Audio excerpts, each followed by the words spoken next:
Le choix de Juana, épisode 64. Rogelio, en ouvrant la porte, tombe sur Amparo. En colère, il lui ordonne d'aller immédiatement le trahir au tribunal. Amparo lui demande où se trouve leur fils. Rogelio lui répond qu'il est en train de suivre des cours de discipline.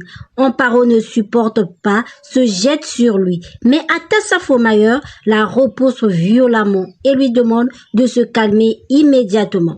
Amparo éclate en sanglots. Rogelio appelle alors un de ses hommes de main et lui ordonne de passer le téléphone à Manuel. Amparo entend la voix de son fils et lui demande de ne pas s'inquiéter.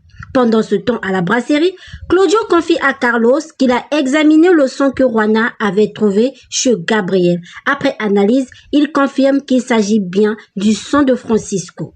De retour chez elle, Enriqueta découvre que Camila a disparu. Paniquée, elle appelle immédiatement Carlos pour l'en informer. Pendant ce temps, Camila est amenée de force dans l'entrepôt où se trouve Manuel. De retour dans la cellule, Gabriel remercie Bruno de l'avoir aidé tout ce temps. Bruno lui raconte alors ce que Camila a subi auparavant. Malgré tout, Camila est restée une femme forte. Il demande alors à Gabriel de la protéger, insistant sur le fait qu'elle est aujourd'hui en grand danger.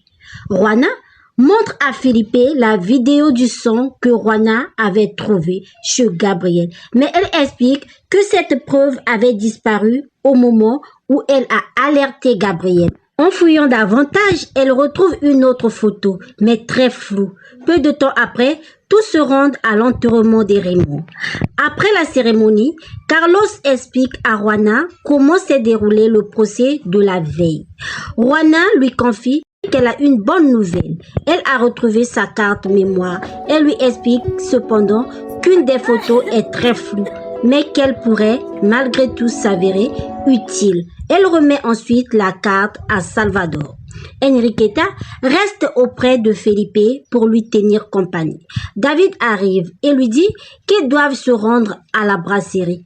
Avant de s'en aller, Felipe lui fait un câlin pour la remercier de son soutien. Carlos et Salvador aussi présentent leurs condoléances à Felipe avant de prendre congé.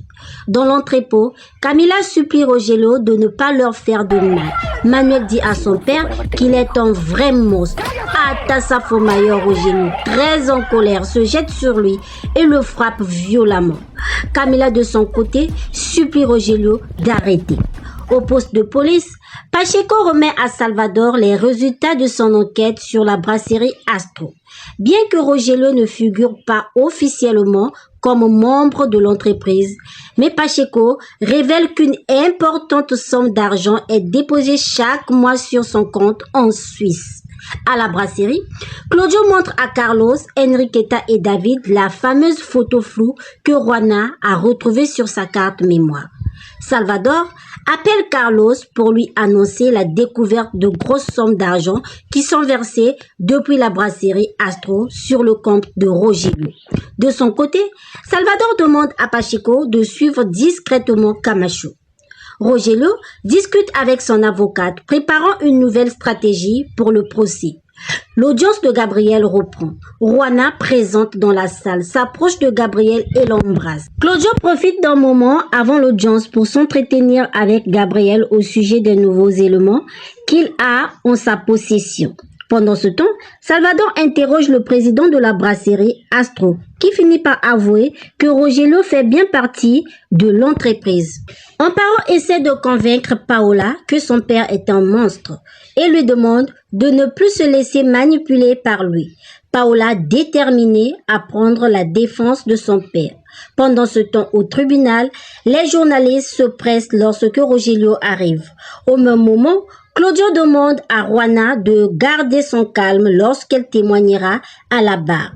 Rogelio est interrogé sur sa relation avec Francisco. Il répond qu'il n'était pas très proche de lui, mais Gabriel si. Il nie catégoriquement avoir empoisonné les bières, ainsi que d'avoir aidé Camila à intégrer la brasserie pour gérer ses actions. Claudio dit au tribunal que Camilla et Emmanuel sont portés disparus. Rogelio fait semblant d'être surpris et lui demande s'il l'accuse d'avoir fait du mal à son propre fils. Mais Claudio remet au juge des preuves démontrant que Rogelio a toujours eu l'intention de détruire la brasserie Rubio car il est en réalité l'actionnaire majoritaire de la brasserie Astro qui est concurrente directe de la brasserie Rubio.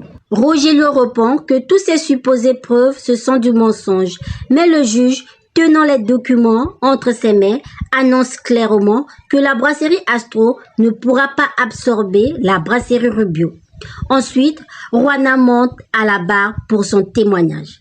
Rogelio sort alors de la salle avec son avocat tout en colère, dit qu'il ne pourra plus fusionner la brasserie Rubio avec la brasserie Astro. Il demande alors à l'avocate de disparaître. Paola les observe à distance. Pendant ce temps, Salvador se rend dans un laboratoire photo pour faire éclaircir l'image que Juana a trouvée sur sa carte mémoire. À la barre, Juana raconte en détail ce qu'elle avait vu chez Gabriel le soir de la fête. Elvira fond en larmes en apercevant sur la photo le sang de son fils. Quiroz essaie de déstabiliser Juana en insinuant que son témoignage n'est pas recevable car elle cherche à protéger son amoureux et père de son enfant. Pendant ce temps, Rogelio retourne à l'entrepôt, mais il est discrètement suivi par Paola. Après avoir récupéré les images, Salvador s'empresse pour arriver avant la fin de l'audience.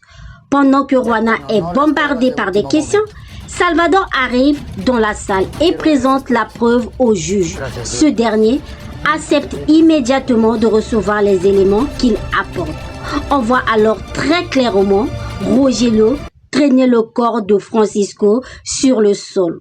Tout le monde est choqué. Quiroz réalise que le masque vient de tomber.